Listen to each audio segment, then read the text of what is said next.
What's going on, guys?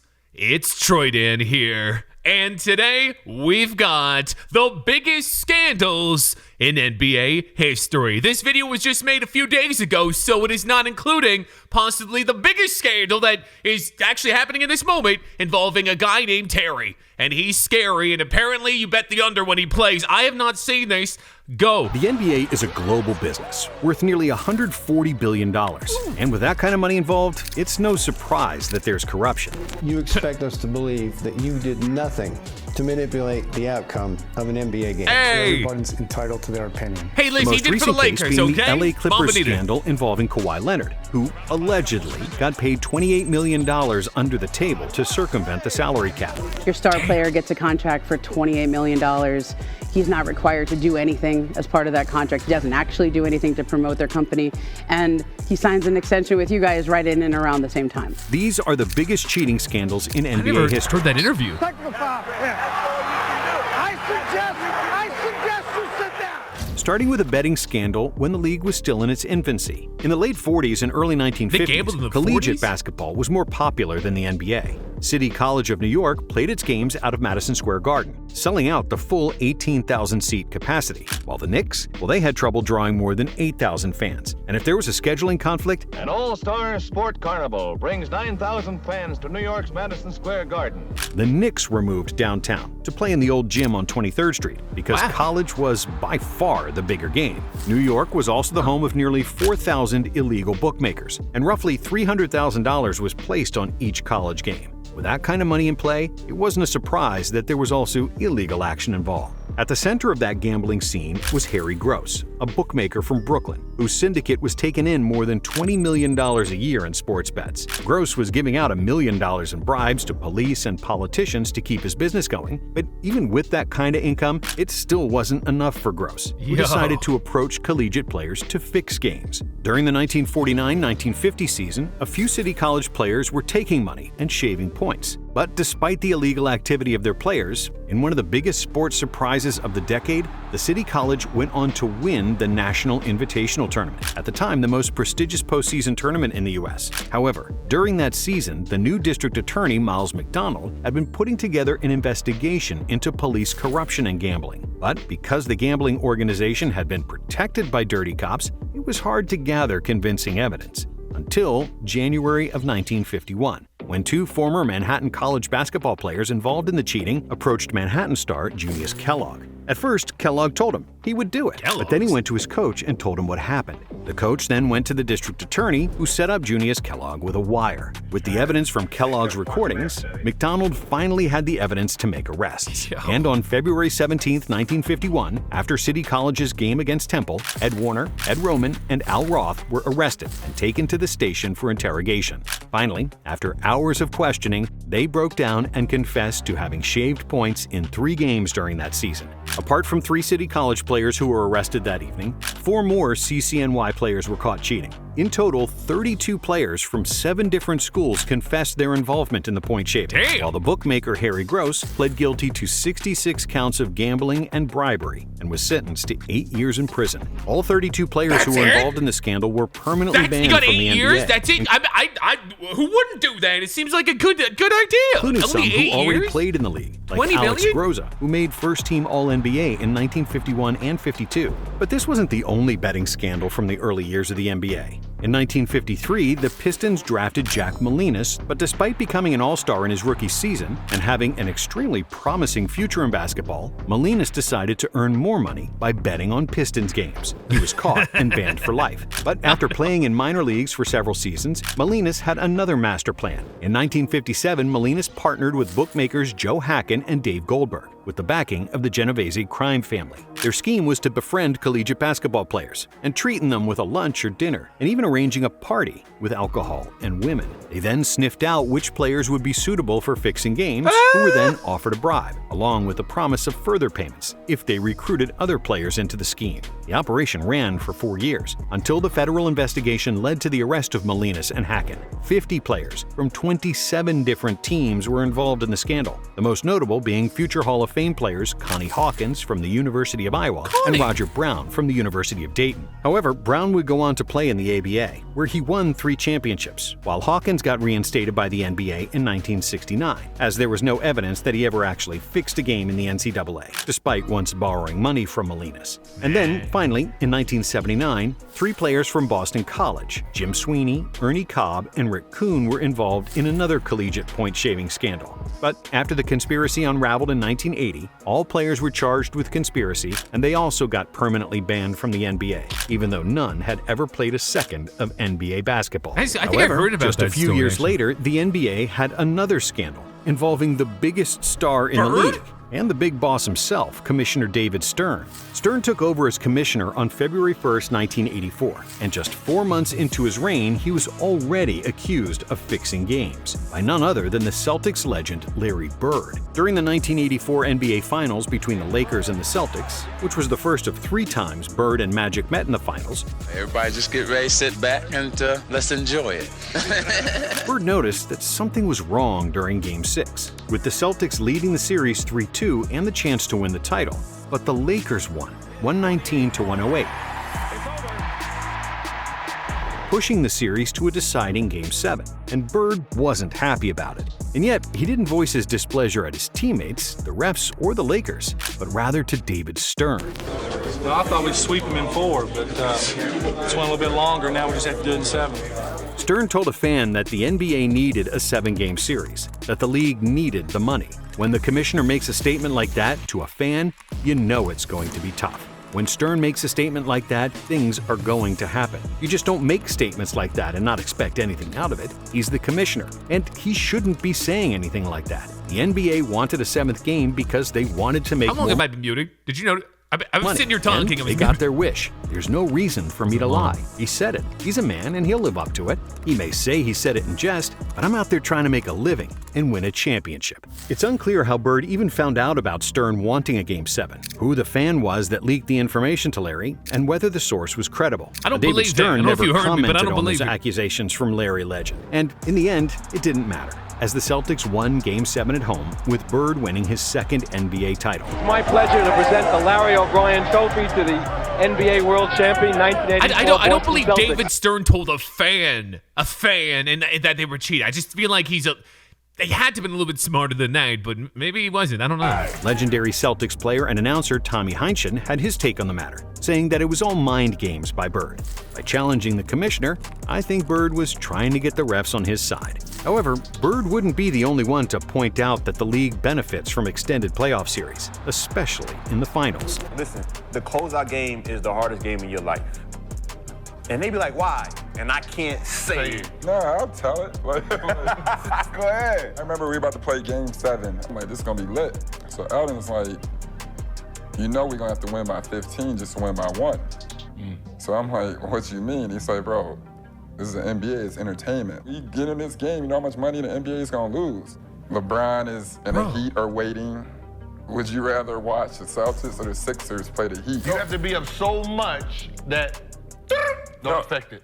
And despite the best player in the league accusing the commissioner of fixing games, which certainly ruffled some feathers, the NBA was largely scandal-free for the next 2 decades. Sure, there were multiple players who were suspended for substance abuse throughout the 80s. Okay. There was speculation about Jordan's suspension for gambling when he first retired. Do you have a gambling problem? No, I enjoy it. It's Facts. Just I'm like with this. the I'm with omnipresent Jordan. discussions that the draft lottery was The only fixed. problem when you're But losing a lot. by far the biggest scandal in the last 50 years happened in 2007, when one crooked referee brought the integrity of the whole NBA into question. Oh, this one's Tim real. Donaghy became an NBA referee in 1994, and in 2006 he reconnected with a high school friend, Jimmy Batista, who was known as a mover. Now, movers are neither gamblers nor bookmakers, but brokers who provide services to sports bettors, laying down wagers on their clients' behalf with bookmakers of various types around the world. Batista was paying Donaghy $5,000 per game that Donaghy was officiating, and all Donaghy had to do was to influence the outcome of a game so that it covers the spread.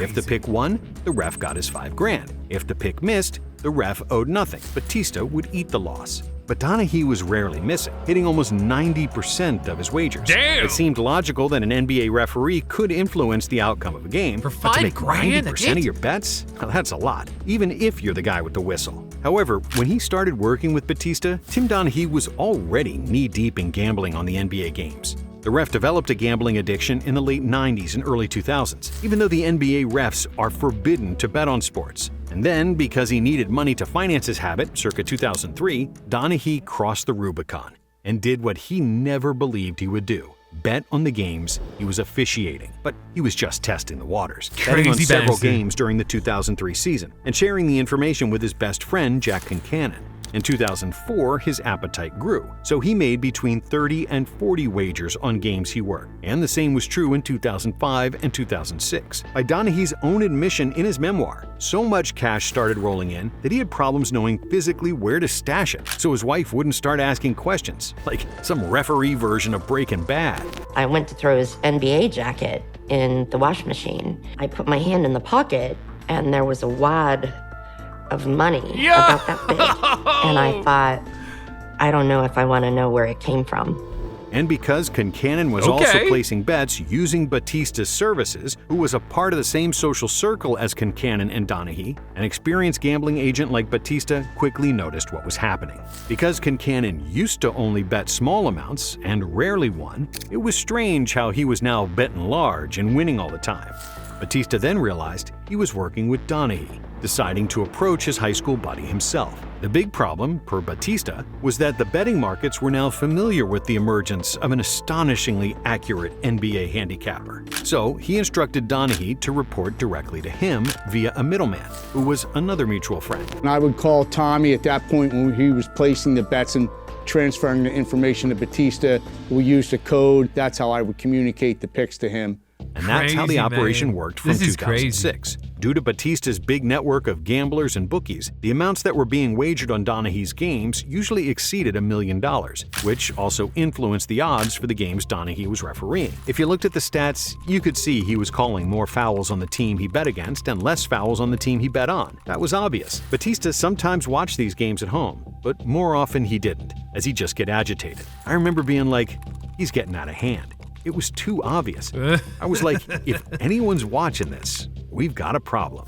And about 6 months after their meetup, they indeed had a big problem. Hold on, that makes you think about what's happening today, though, right? We've seen so many games, and you have to admit, everyone knows that gambling is bigger today than it ever has been, especially in America. So I think this stuff is still happening a lot more than we realize. Had a large number of people betting on Donaghy's games, their jig was up quickly, and the FBI got their crooked referee. By June 15, 2007, Donaghy was sitting inside the U.S. Attorney's Office for the Eastern District of New York, naming names and making a statement. A few days later, David Stern and other NBA executives were informed of Donaghy collaborating with a gambling ring and betting on his own games. This is the most serious and worst situation that I have ever experienced. And even though Stern and the NBA promised their full cooperation with the FBI, the agents working the case regretted informing Stern about the case in advance. In Donaghy's many conversations with the feds throughout the investigation, he started pointing fingers and making allegations about other referees who may have also been corrupt. In late July 2007, the Donaghy scandal went public, which wasn't something that the FBI wanted to happen. The irony is astounding. The very person hired to make the players abide by the rules is suspected of cheating for money. Allegations of betting and foul calls Still by happening. a veteran referee. They wanted Donaghy to wear a wire and prove that the other referees were involved. But by then, Stern had already made a decision to protect all the other refs that might have been involved. His messaging was clear. Donaghy was a rogue, one bad apple that acted alone. This was an episode of gambling, yes, but most assuredly not of match fixing. As a matter of his on-court performance, he's in the top tier of accuracy. And Stern's conclusion that Donaghy did not fix games would be validated by the federal investigation. Donaghy and Batista would plead guilty to 2 charges: conspiracy to commit wire fraud and conspiracy to transmit gambling information. And they both received 15-month sentences in a federal prison. That's the it? NBA also conducted independent research about the Donaghy scandal, focusing on the 17 games he refereed during the 2007 season. The investigators wrote that only one of those 17 games, Pistons and Nets on December 16, 2006, raised concerns that Donaghy's calls and substantial errors might have been aimed at favoring Detroit. In this game, Donaghy called I want to go straight back and remind me. Someone sent it to me. I want to go back and watch some of these games this guy ref. I just want to see like some of the blown calls. On New Jersey in the fourth quarter when the spread was in doubt. But because it was only one game of potential cheating, it wasn't nearly enough to accuse the referee of anything, and the NBA proclaimed that their integrity was intact. However, because Donaghy accused other refs of influencing games, as well as claiming that the NBA wanted to extend certain series which favored more marketable teams, like the infamous 2002 Western Conference Finals between the Kings and the Lakers, when the Lakers won Game 6, attempting 18 more free throws than the Kings in the fourth quarter. How about the Lakers 12 for 12?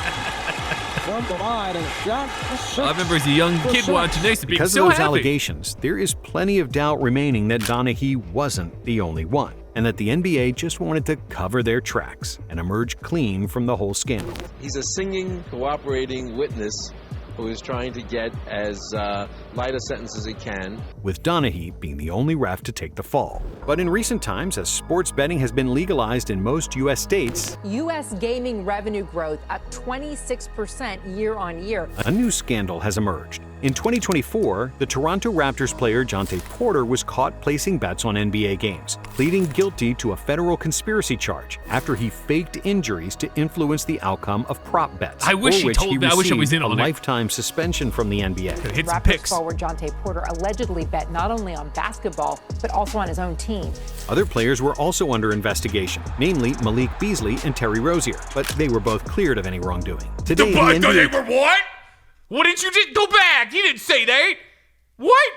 Players were also under investigation, namely Malik Beasley and Terry Rozier, but they were both cleared of any wrongdoing. Well, that aged poorly. This video's like 8 days old. Today, the NBA cooperates with 17 licensed gaming operations. And if you want to bet on sports in the NBA, the possibilities are endless. With the rise of proposition bets, which allow wagers on events that don't directly affect the final score, such as number of points, rebounds, and assists, I'm not a big there are prop up to guy. 50 categories where you can place bets within a single game, making the gambling experience more advanced than ever, but also far more dangerous. Sure, guys like LeBron James and Steph Curry and other high-profile superstars are not the demographic that would bet on NBA games. However, for two-way players like Jontay Porter, who are not earning a lot of money, it can be extremely financially beneficial to earn some money on the side by betting on their own games. Think about if you could get all your homies rich by telling them, yo, bet $10,000 on my under, this one game I'm going to act like I got an injury, and I'm gonna sit out. I'm gonna come out after 3 minutes. Jontay, MPJ's brother, He ain't earns wrong, $2.4 million during his 4 years in the NBA. And if you deduct taxes and fees from that sum, he only made around $1.2 million in 4 years, which isn't that much for an NBA player, especially one with a gambling problem. The league's investigation found that before the Raptors game on March 20th, 2024, Porter disclosed confidential information about his health status to an individual he knew to be an NBA bettor. Another individual with whom Porter associated and knew to be an NBA bettor subsequently placed an $80,000 parlay proposition bet with an online sportsbook to win $1.1 million,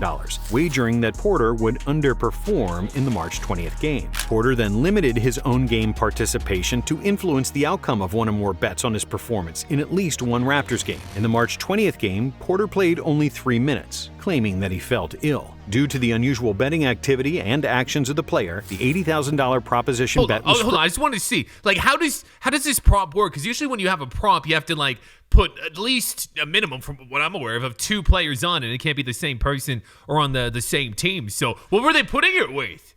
That's what I want to know. Frozen and was not paid out. In addition, from January through March 2024, while traveling with the Raptors or Raptors 905, the Raptors NBA G League affiliate, Porter placed at least 13 bets on NBA games using an associate's online betting account. These bets ranged in size from $15,000 to $22,000 for a total of $54,094. The total payout from these bets was $76,059, resulting in net winnings of $21,965. Now that's not a big amount of money, and Porter certainly wasn't the smartest pea in the pod, but still, his case fired up a big alarm about the dangers of betting, especially since it's now legal and harder to trace, particularly if a player decides to bet on his own game sporadically. Again, as of right now, we don't know the Terry Rozier story, the Chauncey Billups.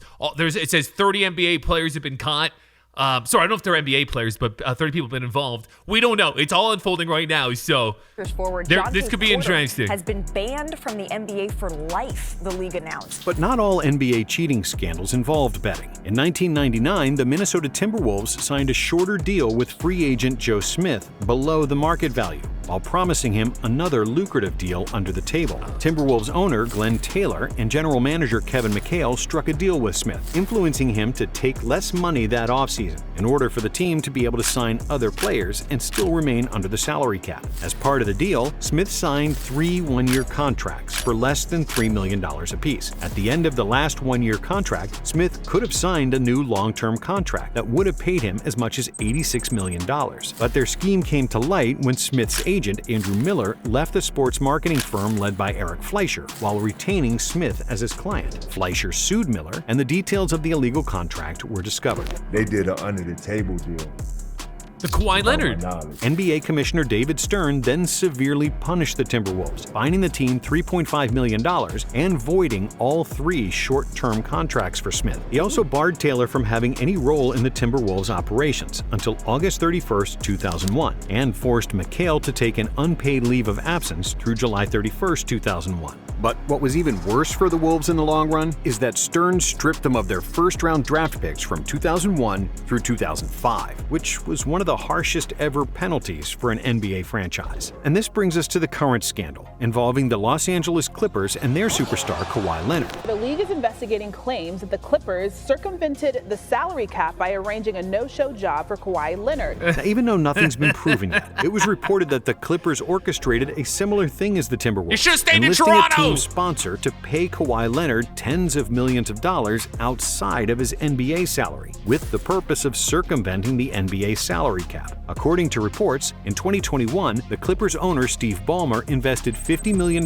in a startup company called Aspiration, and Aspiration, in turn, signed Leonard to a $28 million no-show endorsement deal. Leonard was supposed to get paid even if he never did anything to promote the company, which has since filed for bankruptcy. Also, the entire deal would be void if Leonard changed teams. He's 100% guilty then, 100%. I think if you're Kawhi, you got to get at least a year suspension, but for the amount of time he plays, he probably wouldn't even notice anyway. Which reeks of suspicion. But that's not all. Per an investigation led by journalist Pablo Torre, on December 6, 2022, the Clippers vice chairman and minority owner Dennis Wong made a $2 million investment in Aspiration. Then just 9 days later, on December 15th, Aspiration made a $1.75 million payment to Kawhi Leonard's company. And on that same day, 20% of Aspiration's staff was laid off. Dennis Wong was Steve Ballmer's college roommate at Harvard, and he's not an irrational man who makes foolish investments. It's easy to make a connection that the $2 million funding into a failing company wasn't really an investment, but just a cover-up to pay Kawhi under the table.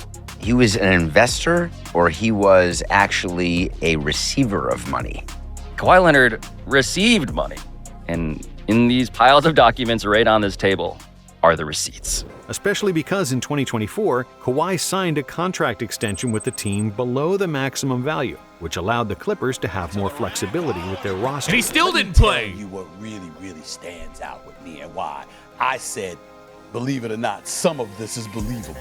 Because there's a sentence in here where it says, the deal was with Kawhi Leonard's company, KL2 Aspire, LLC, and included clauses allowing Leonard to do nothing, yet still collect payment. That's the Kawhi Leonard I know. Yeah.